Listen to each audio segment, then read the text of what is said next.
Welcome to CrossFit East 10 Over the Bar podcast. The goal of this podcast is to answer common questions and encourage conversation between coaches, members, and the community. So let's say you go on a week, 2 week vacation, right? I tell members, clients specifically before they leave, you know, it's not expected that, or I don't have any expectations generally of them having to work out, especially, you know, if they're going with family or kids or anything like that. You know, it's supposed to be a time of enjoyment. You know, if you do exercise, if you wake up and you go for a run, if you do your stuff, no big deal. That's awesome. But what I stress is, you know, and I know diets will change and nutrition goes usually to the wayside on these vacations and stuff. But my biggest suggestions to them are maintain your water intake. You know, make sure you're staying hydrated like you're supposed to. If you're going to the beach, you know, make sure you're still drinking plenty of water. You know, I know there's beverages and things to be had, but you want to still stay hydrated. Make sure, you know, at least, you know, get a few minutes of stretching in per day. Yeah. You know, if you can, 10 minutes before you go to bed. If everyone's eating breakfast, you know, I'll eat my breakfast, I'll do some stretching, and then we have our day, right? So I try and at least get some of the general stretching, mobility kind of stuff, 10 to 15 minutes a day to stay somewhat, you know, accustomed to the movement that you're doing. So I think that's really important while you're on the trip and you're on your vacation. Now, if you do that, that's awesome. If you don't, that's okay, you know. So you get back. Day one, you get back. Everyone has this opinion that you lost it all. Everything's out the door. You're going to do terrible, you know. Back at ground zero. You've lost everything you've ever worked towards. And you got to get back as fast as possible. That's absolutely the worst mentality you can possibly have coming in. And I know everyone goes through this. Your first workout back is going to be the most miserable, and that's why you feel that way, because it sucks because you didn't do it for, you know, a week or 2 weeks. And so my biggest suggestion, and it's more of it's hard mentally for most people, but it's a humbling thing. You know, you have to leave your ego at the door. They always use that phrase, but it's the truth. I always suggest your first workout back, you scale the workout. It doesn't matter what it is. You should just scale the first workout back. That's it. Yeah. Do the entire full warm-up. If you're doing class, right, do the entire full warm-up, scale the workout, do the entire cool down. Drink plenty of water, get back on your normal diet like you've been doing when you were not on vacation, come back the next day. It's so important though, and if you scale the workout, at first you're thinking, man, I need to go harder. It will set you up for success because it will feel better so that you can progress throughout that week than destroying yourself, getting wrecked basically, you know, feeling so sore that you can't even come in the next day. Or you don't want to come in the next day, and then you're just putting yourself into worse, you know, into even digging yourself even into a bigger hole. Yeah. So come in when you're back, scale it, do the entire warm-up and cool down, make sure you're getting all that, and then go back to your normal hydration and diet. Always come back the next day, okay? So you need to do, in my opinion, you need to do back-to-back days, okay? Come back in the next day. If you are sore because was your first day back, great. You know why? Because if you come in, the first thing I'm going to do is have you stretch. Yeah. I'm going to get you moving again, right? And the more you move, the more you stretch, the more you go through the movements, the less sore you become. If you hydrate more, it starts building up, okay? And then you generally within a week or two, you're back to normal, and then you can start doing your RX workouts again, or you're at the same level as you were before. It takes 2 weeks, generally 3 weeks at most, depending on your skill, to get everything back in the swing of things. You're only making it worse if you try and go so hard on the time when you come back in. You can't even work out. Yeah, that you can't even work out. And so, you know, I hear even more. It's like, I got to do it 2 a day. Absolutely not. Yeah. Absolutely not. Like, I mean, you're not going to get the results back faster by just adding more volume and adding more. That'll happen in 24 hours. Exactly. And the people want to do that. On top of that, so let's talk about, or what I like to talk about too on that first day back, if you've traveled, your performance might be inhibited based on how you traveled, right? and we see this a lot too. So let's say we live in Johnson City and you go to Memphis. I mean, you're in the car for what, 9 hours, 9.5 hours, right? Your hips are gonna be tight. Yeah. Your hamstrings are gonna be tight. Your ankles are gonna be tight. So your entire lower body is gonna be tight. You can't expect to come in if we have a back squat on Monday and be able to perform back squats correctly, or within what you normally would. And so maybe that day when you come in, it's okay. Maybe you go light, but maybe you spend more time just getting your mobility back, working on the bottom of your squat, going through the ranges of motion so you can get back in the swing of things, because those will be inhibited greatly just by traveling in a car, right? Do you know if there is a physical connection between riding on an airplane, like jet lag, to like, does that affect you, like riding on a plane long distance? If someone was to fly to California or fly to Paris and come back with, like, is there like some kind of physical something that happens there? There is. I would not. I wouldn't know the specifics on that. Yeah, I know. So I know there are effects on that, and there's altitude. I'm trying to remember because I've read things on this too, but I don't want to say anything that I don't have a source for. Yeah. That I don't have a source for, but there are impacts about, like, you get into certain elevation levels, coming back down, it changes your blood pressure, at So those elevations. So be more like a physical fatigue? 100%. So, like maybe needing a day? Yeah, just to recover and recuperate. Also, lots of travel. I was going to add this too. Yeah, lots of travel. Also, it's dehydration, right? You're not drinking as much water as you normally would, so you're almost always dehydrated on any sort of trip. Whether, in a car, you can try to stay hydrated, but you're just going to probably stop more bathroom breaks. On a plane, it's almost guaranteed. Most people just have poor hydration when they're traveling through airports, and so you will be dehydrated. Performance is going to be down. Energy levels are going to be down. Lots of bad things happen when you're dehydrated anyways. Again, I don't have the sources, but I've read this that, like, because of the elevation changes and things like that, it affects your blood pressure and those levels. So you could potentially actually, like, pass out in a workout if you flew in and then 2 hours later you went to a CrossFit gym and you went to work out. See, that's what I was wondering. Yeah, it has impacts like that. So if you're going to fly, you definitely want, if somebody flew in this morning, I always take a day off. Take a day off, maybe not even tomorrow, maybe come the next day. As far as they did drive to Memphis, they did drive back, say they got back yesterday night. Yep. Don't come work out today, or maybe come in and do something. Yes. So if in general, when you're flying, you should always take the next day off. You want to just get your body adjusted, leveled, hydrated, let it, mostly rest, everything, your body just regulate again. Driving, if you came in late last night, let's say you got in like at 12, you don't have work the next day, you want to come into the noon class. Come into the noon class. Let your coach know that you just traveled or came back and you got in late, and then we will modify everything accordingly. Like, so if somebody came in that afternoon, it's like, man, I got in late at 12 or 1 last night, I want to do class, I'll be like, 100%, you should absolutely do class today.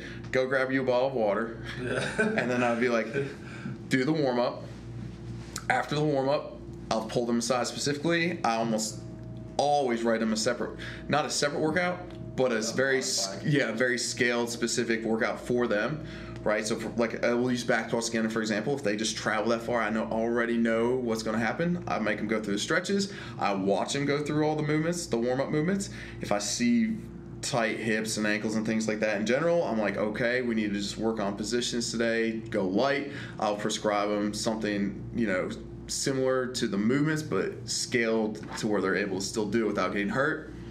The workout itself, generally, depending on what it is, it might be something completely different, where maybe they just need to ride the bike for some intervals or the rower for some intervals, things like that, to get movement, get just some aches and pains out, blood flowing, and then they do the cool down, right? And but I always suggest, if you've done that kind of travel, you come in the next day, let us know, and then we will modify it so that you can get back to swinging things as soon as possible, but with the correct intensity and the correct, workout to get you, prescription to get you there. So is there, as far as you know, somebody goes on a week vacation and they come back, is there more loss just in your experience, not scientific, just in your experience with your clients, is there more loss in strength or conditioning off of vacation? I'm sure that like a technical lift would feel weird if I hadn't snatched in 2 weeks to come in and snatch. But in your maybe just in your opinion, maybe for you specifically, would your snatch be lower, or would your like mile run or 2K row be lower after a 1 or 2 week vacation? So that's a good question. That's a really in-depth question because it goes to. Or is it person specific? It can be person specific. So what I mean by that is, let's say, it also kind of depends on what they did on their vacation. Does that make sense? Drank a lot, or if they went mountain biking. Right, yeah, because, I have members and clients and stuff like that. They go on vacation, then maybe they went skiing or snowboarding for 4 days. Beat their body, but, they're still staying active, right? That's exercise. Maybe they hiked, the Appalachian Trail for 5 days. That's still really aerobic. And they come back fine. Yeah, so it really depends on what the trip consisted of and where they went and kind of what they did. Because if you told somebody, let's say the person went skiing in Colorado for 4 days and they came back, right? And then they rested a day like they're supposed to, and they come back in the next day and we have a 5K on the board. Their 5K performance might actually be that low in comparison to what they normally would, because they did a lot of aerobic exercise while they're out skiing in Colorado, right? Yeah. So they might not, their loss might not be as significant as you would think, right? Or now their snatch or their clean that day. You probably, depending on what they did, just because you haven't been probably necessarily using your like fast twitch muscles and things like that, it might be down a little bit, but that's something with technique and just a little bit of build up over 2 to 3 weeks, you can get back fairly quick within a pretty decent percentage of what your last working weight was. So it is based on the person and what they were doing during that time. Yeah, if you went is the biggest thing alcohol? Is that like let's not even say alcohol, just overindulging in outside of diet and whatever it may that's going to have a very big factor in it. Yeah, so is that the biggest thing that you see, like where people come back and they're super sluggish? Is it for the most part? Yeah, because that's for the most part. Yeah, so if you eat fairly clean most of the time, I like to work with my clients and members like 80-20 rule. If you stick to a good 80-20 rule throughout the week, and then you go on a vacation, and it turns into like the 30-70 rule, right? And which is okay. That's normally what happens, right? Yeah, or even worse, because you're at the beach, let's say, and you're drinking margaritas and you're eating, desserts and things that you don't normally eat. Of course, yeah, it just different things. Of course, it's going to have an impact on your body, and your body's not used to that. It increases stress levels because it's stuff that you're not used to processing. And so, that has a huge factor. Inflammation is a big thing, right? It's going to take a while, just especially with alcohol, for your inflammation to go down. So, it's going to have a huge impact on your performance when you come back in all aspects, right? So, again, it comes down to kind of what they did on the trip and how long and what really consisted on the trip. But the last thing I'll add on that, let's say in a perfect world, you went on the trip, you just went on a trip, and you, aside from like walking and just doing your normal things, you didn't really exercise, you're not skiing, you're just doing a good trip, and you ate your normal 80-20 like you would in a week. You might have had dessert 1 or 2 nights, but you ate pretty clean for breakfast and lunch, stuff like that. So you did fairly well on your diet and everything. When you come back, now let's answer that. Let's say perfect vacation. You come back, what would be lost? Your conditioning or your strength? Everything went as planned. Again, it's more based on the person, and if I can find the article so we can clip it into the podcast. Yeah. But aerobic capacity is lost at a much slower rate than your strength and power. Yeah. And so your strength and power will I'm trying to remember the exact numbers, but it's over like a 3-day period. You will start to see losses after 3 days in your strength and power, whereas aerobic capacity takes a much longer time to worsen, right? So that run, let's say, maybe not a mile, but let's say like a 2-mile run. Yeah. It's not going to be a PR when you come back, but it'll be a lot closer and it'll feel a lot better than that heavy back squat, let's say, coming back. It's not going to feel good and you're not going to have the same power. Can you get it back? Absolutely. Is it going to take forever? No, it's not going to take forever. But there is data that backs up saying that your aerobic base will deteriorate slower than your power and your strength.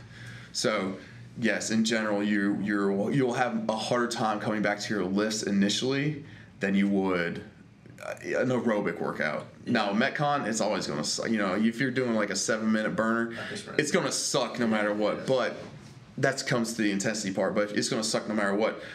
But you're going to lose your aerobic base much slower than you would your strength and your power. And speaking on the intensity, do you think that so they go on a vacation that, like we said, is just an ideal vacation for someone that's trying to stay fit?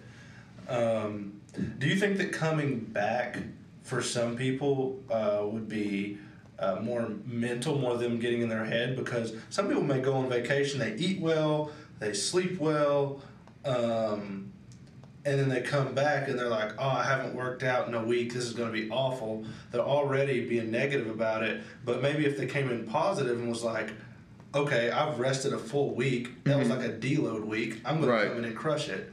Do you think that the mental side of coming back, like, they're already making it hard on themselves by looking at it like, oh, this is going to suck? Yes, that can be. Yes, that's generally it's a really mental thing, right? The physical, mentally it's way worse. Like I'd say it's almost 90 to 100% mental coming back from trips than it really is the physical.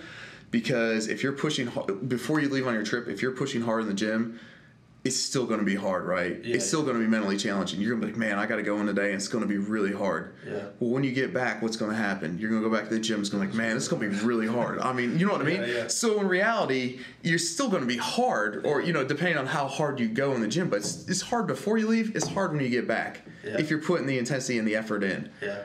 Is it that much different? No, it's how you perceive the intensity and effort before you leave to after you come back. Yeah. It's 100% individualized. How are you going to perceive that? If you're like, how are you going to respond? If you are on your trip and you feel great and everything, you're having a great time with your family and your loved ones and everything, and you're like, man, I'll feel so good when I get back. Yeah. And you just have a positive attitude about that, and you're like, man, I'm eating well, I'm enjoying myself. Yeah, it's gonna be hard, but I'm gonna be so rested and recovered. You'll achieve so much more, even in that. Benefits you so much. Benefits you 100%. Yeah, and it's actually a vacation. It is using it to rest and recover. Exactly. Your body should feel good on that trip. Yeah. That's the other thing too. People think that we do CrossFit, and we're not even just CrossFit, but just like strength and conditioning and diet and nutrition to be healthy, right, and to get stronger and live healthier lives. It's for aside. This is 100% aside from like athletic, competing. This has nothing to do with the competing side. This is just purely general members. You just want to get healthy, right? We're doing CrossFit, just CrossFit. The whole purpose of it is to get healthier, stronger, live longer, be there for your family, be able to play with your kids and your family. I mean, it's just to be healthier, right? 100%. If you are going on a trip, you should feel great on that trip because you've done everything in the gym and your diet while you're in the gym and outside of the gym to make that trip the most successful, fun, relaxing, enjoyable trip ever, right? Yeah. You don't have to worry about the gym. You should feel great. You won't be sore. You'll have tons of energy level because you've worked out and you've eaten right? So your energy level's high during that time. You feel great. You have tons of, your activity level is going to be higher. Everything should be great. Your stress level should be lower. That should be the best vacation. I know that's perfect case scenario, but your body should feel really good during that time. Yeah. And if you're not working out, that's good. I mean, that's okay. That means your body is going to be just feeling good during that time. Yeah. That's why we do it, right? Is to enjoy the times we're not doing it. Exactly. And so if you have that mentality and you take that recovery week or 2 weeks or whatever your vacation is, your body should feel great. Yeah. You know, if you're able to rest and everything, you're not working. That's the whole purpose of it, right? Is to be able to enjoy that time and feel great. Yeah. Now, that being said, right, they come back, we'll build up again. You get back into the routine, right? We start working out, trying to live healthier lives. That's okay. The competition side of that, that's a whole nother story. I wouldn't want to go on this podcast on that. Yeah, because it's just, there's a whole, like, should you work out on your trips and stuff like that? Yeah. That's a whole nother story and goals and things like that. But if you're just doing CrossFit, it should be the best time of your life, and you should take that as rest and recovery, and it should feel really good. You should use it as a tool to your training. 100%. Like, it's almost like after doing the Open, you guys tell us, take a week off and then come back. And most people, whenever they take a week off after the Open and they do, or 2 weeks off and they come back, it's not like the first day we come back from 2 weeks off and you guys are like, all right, guys, today we're going to do Fran. We're going to do Fran, but before we do that, we're going to do 89% back squat. Right. Like, it's like, no, we're going to work light and then we're going to do a Metcon to keep us moving. Exactly. We're not going for PRs. We're just, like, you just rested and now we're going to build that base back, right? Instead of, like, torturing your body. And I'll add even this: if you really, when you're exercising and working out, you should want to do it. You should enjoy it. Yeah, I mean, there's things that we do that's not enjoyable. I understand that, but like overall, throughout the entire experience, you should enjoy what you're doing, appreciate what you're doing, and know that it's good for you. If you can't enjoy it, or you stress about just going to the gym to be healthier and you don't want to go to the gym, then you either need to take a break, or you need to question if that's find another avenue. Right. If that's what you need to be doing, 100%. Because if you're burned out, that's one of the worst things in the world, right? Yeah. Most people, let's use that example you said after the Open. We tell people, we just went hard for 5 weeks. We did all that training up to the 5 weeks. Get out of here. Go enjoy for a week or two, right? And that you might not be going on vacation or anything, but like just do something fun. And we usually program things that are like lighter during that time, so it's easier, fun workouts, some stuff that like just gets people moving and some sore aches out, stuff like that. If you take that week off, do you know how many people last a week? Yeah. If we told you to take a week off after week 5 of the Open, it's amazing how many people can actually last a week without coming to the gym. It's almost zero. It's like 3%. Yeah. It's insane how low it is, because after 2 days you're like, man, I got to go back to the gym. I want to go back. I want to work out. Yeah. Right? You have that fire. You should use that same fire. Just because you went on vacation doesn't mean you lost everything. Yeah. You should be like, oh man, I want to get back in the gym. I want to go hard again and start building back up. But just know that's going to take more than just 2 workouts. You're going to have to build it up over a few weeks and then progress into it slow. Yeah, and that's the thing, is I think that people don't want to look at, I don't think it's that they don't want to. I think that people miss the underlying thing that they can get out of a vacation or their rest days, is that it's a tool to you getting better. Right. Like, that vacation could be what you need to PR your snatch. Right. It could be what you need to PR Fran. Like, you could come back off vacation fully recovered. Fran is programmed. You feel fine to do it, and you PR it. Right. Because you're fully recovered for the first time in a year. Right. And you know what the funny thing is? It all comes down to, it's not your physical, it's your mental, right? 100%. Are you going to look at it? You can look at it. You can look at your rest days as rebuilding your body and recovering, or you can look at your rest days as, I'm not doing something, I'm losing. Yeah. Right. So how are you going to perceive the time off? That's 100% it. And so it's, you can only tell people. I mean, physically, you can always tell people you need to do this. But to tell somebody they mentally need to look at vacations or rest days better, you can preach, but the person has to come down to what is, and then we can only control and help when they come back and help them want to come back to the gym. Hold their hand through the vacation. Right, exactly. So love to go on vacation with you. Oh heck yeah, I'll go on vacation anytime. Okay. But yeah, that's my biggest thing, I guess, in the end is when you go on vacation, try to do something. Whether it's about 10 minutes of stretching, still stay hydrated. You know, even if you're at the beach and you're eating and drinking not the same way you normally would, at least be drinking water. I'll add this little thing. You know, some of my clients, if they're going to the beach, I like a rule of 1 water for every 2 drinks. Yeah. That's it. That's easy enough, right? You have 2 beers, drink a water after 2 beers. Drink water after 2 drinks. That's it. Yeah. If you can do that, it usually just slows them down anyways. It's not that you're going to stay that hydrated, but it slows the process down, and then you just won't drink as much, and then you'll feel better because you'll at least have water to help your recovery for the next day, right? So that helps. Come back. If you fly, I highly suggest you take a day off before you come back in the gym. Otherwise, come in, let us know you've traveled. We'll get you in the swing of things, moving. Mostly, it's probably just going to be mobility work, adjusting you back into it, scaling the workouts. Scale the workouts first couple times, get some confidence, get your body feeling just normal again, and then you'll be fine usually within 2 to 3 weeks. You just have to believe that it'll be fine in 2 to 3 weeks, and if you can do that, you'll succeed. You'll progress even faster when you come back.